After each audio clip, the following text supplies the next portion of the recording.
첫 번째 달려보죠. 환하게 다 찍혔답니다. 자, 사반 가족께서 제보해 주신 사건으로 문을 엽니다. 영상 만나보시죠.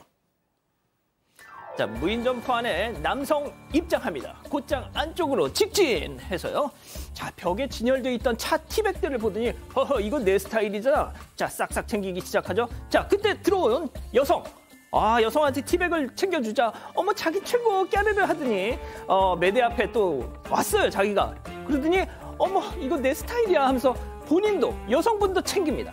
아하, 보통 말이죠. 부부인지 연인인지 모르겠으나 남녀 간에 어지간하면 서로 모양 빠지는 짓은 안 하거든요. 이거 근데 완전 부창부수야. 네, 뭐 부부면 절도 부부단이고요. 연인이면 절도 연인단. 절도입니다. 지난 1월 24일 날 부산에 있던 무인 카페인데요. 티백을 이제 가져가 버린 사건입니다. 티백. 남자는 6개를 가져갔다고 그러고요. 여성은 5개, 11개 정도를 가져갔고 CCTV를 이제 보다 보니까 뭐 웃거나 이렇게 하는 모습도 포착이 됐다라고 합니다. 아마 점주 입장에서는 이게 사실 33,000원입니다. 뭐 많다면 많고 적다면 적은데 이거 사실 절도 사실 알게 되고 공지를 했답니다. 돌려놔라. 왜냐면 저 티백 저거 절도하면 안 되잖아요. 계산적 가치가 있는 겁니다. 돌려놔라. 그런데도 불구하고 어떤 반응이 없기 때문에 이번에 신고를 한다고 그러고요. 신고를 했다고 그래요. 30일 날 신고를 했다고 그러고 이거 절도죄가 성립하고 이게 특수절도가 될지 2명이 공동을 했을지 어쨌든 무슨 생각을 갖고 있는지 몰라도 얼굴이 다 나옵니다. 어떻게 상식이 없는 행동을 합니까? 그래. 아니, 보통 남자가 저러면 오빠 뭐 무슨 짓이냐고 화를 내죠. 웃으면서 나 건 없어? 이런 거잖아요 지금. 그러니까요. 알겠습니다. 자, 다음 이어가죠. 눈에 거슬려서 자, 이번에도 사반 가족께서 제보해 주셨는데요.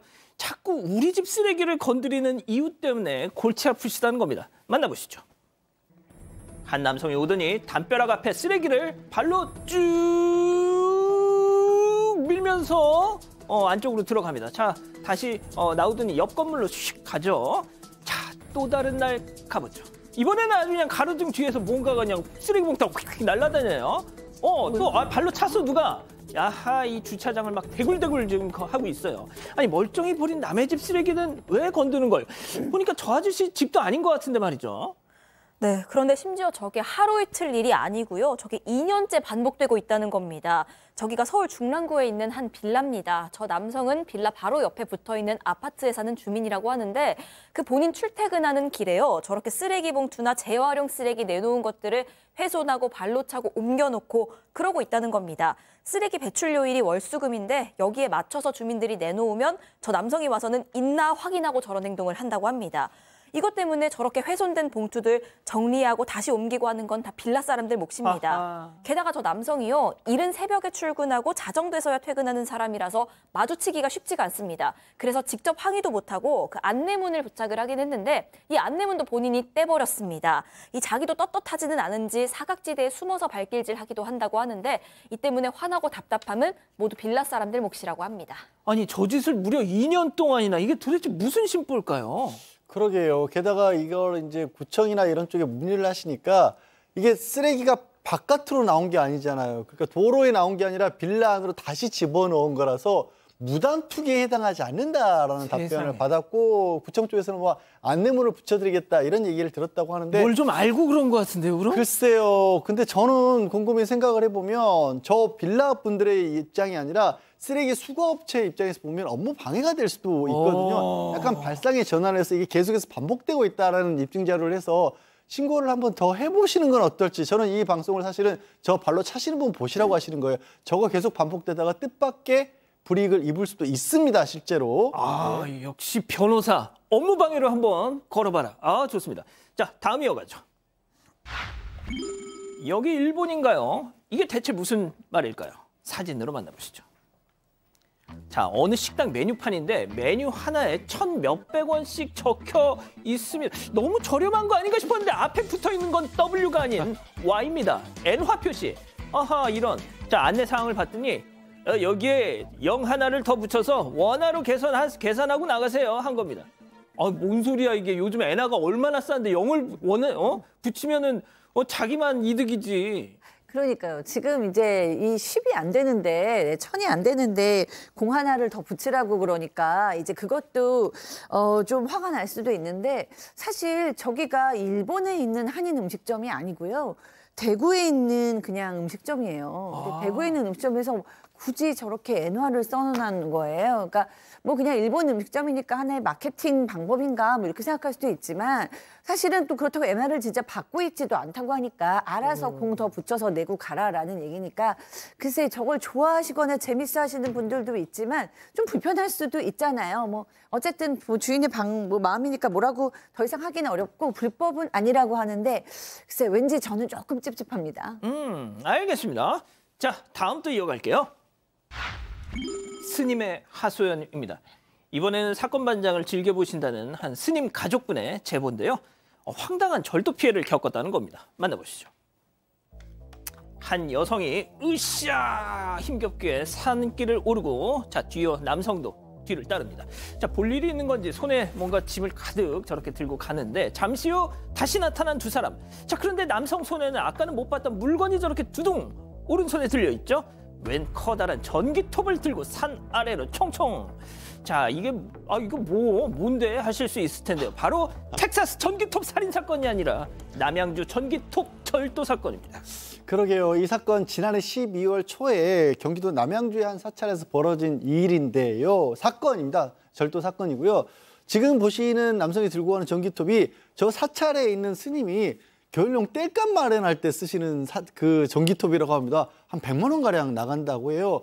근데 저거를 나무를 베고 있다가 잠깐 내려놓은 사이에 저 두 사람이 가져간 거예요. 세상에. 근데 저 사찰 뒤쪽에 묘소가 한 5군데가 있다고 하니까 성묘를 왔던 사람들이 가져간 걸로 지금 추정하고 있다라고 하는데 아니 지금 당장 스님은 지금 땔감 구할 그 톱이 없어서 아이고야. 겨울에 결국에는 이제 근처에 철물점에서 전기톱을 빌려서 생활하고 계시다고 하거든요.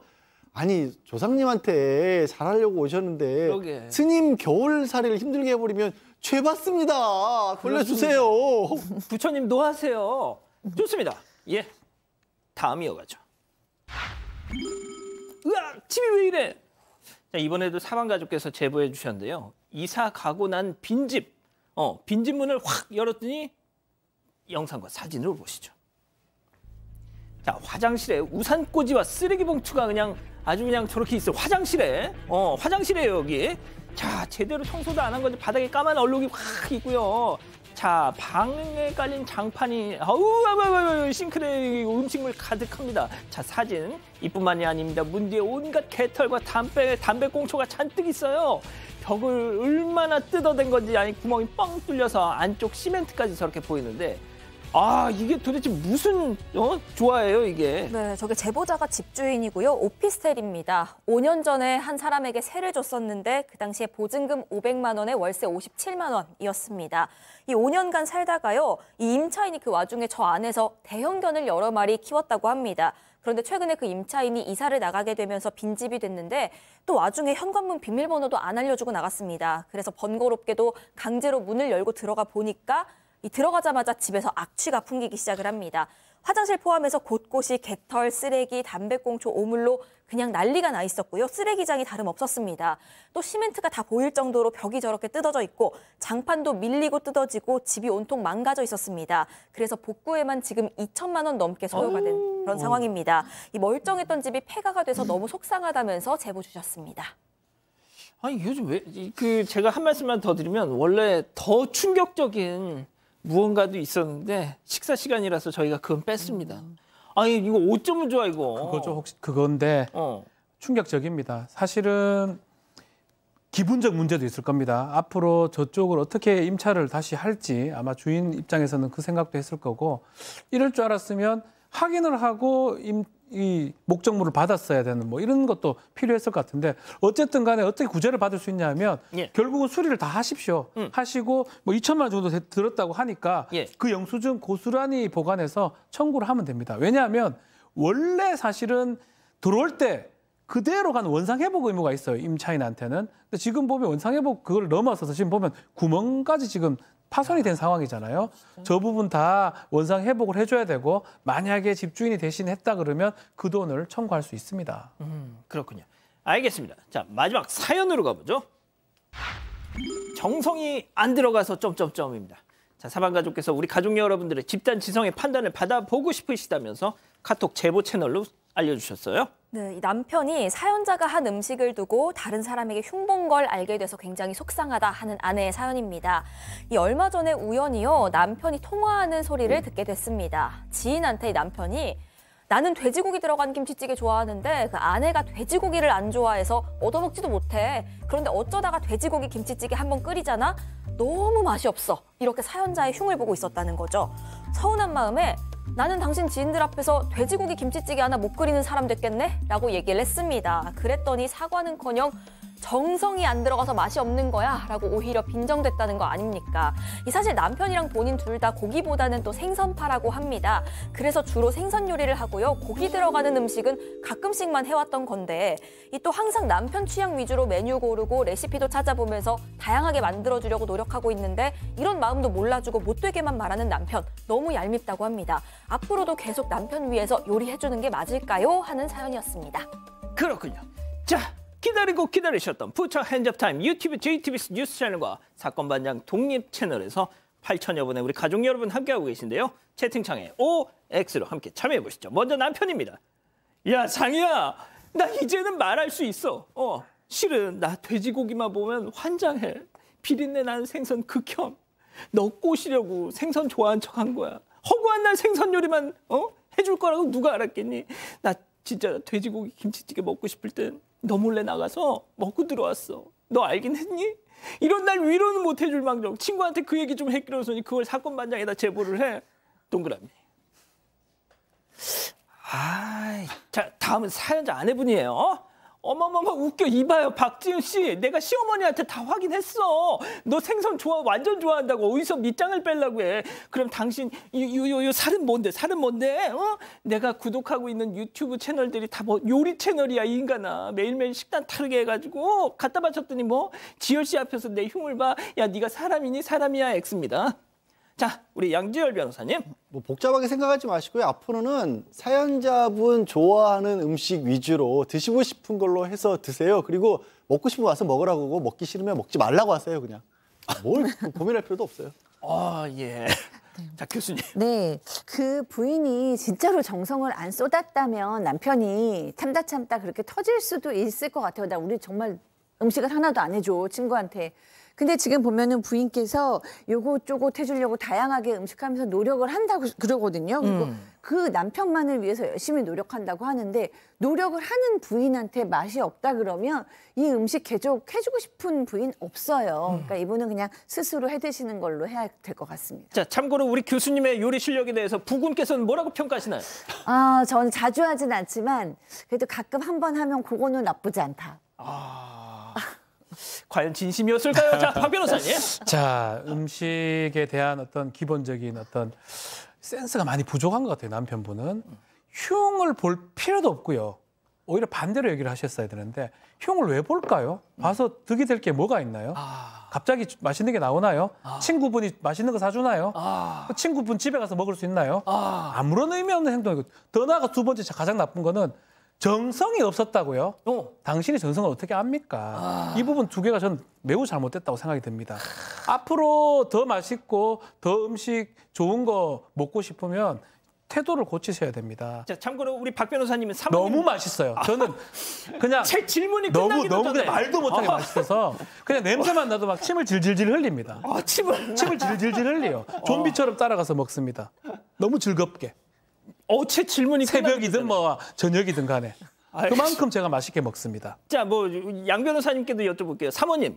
저희 안사람은 요리 전문가예요. 죄송하지만. 맞다. 나 그거 깜빡했어. 셰프예요. 뭐 더 이상 말할 필요가 없습니다. 실제로 요리 전문가예요. 학교에서 가르치기도 했어요. 맞다. 그렇구나. 제가 깜빡했습니다. 자, 이 기자, 우리 가족 여러분들의 의견은요? 네, 옐프다이님, 그럼 정성을 다해서 본인이 해먹어야죠 하셨고요. 워킹데드 대릴님, 그럼 뭐 100일기도 올리고 음식을 했어야 하나요? 하셨습니다. 순님, 못났습니다. 친구들에게 아내 흉을 보다니요 하셨고요. 김영수님, 뭐 라면 스프나 놔뒀다가 좀 넣어주세요. 이런 의견 주셨습니다. 고민 중개사가 왔습니다. 와우! 가족 여러분의 고민 제가 공짜로 중개해 드립니다. 집단 지성의 힘을 모아 고민 중개사 양원호.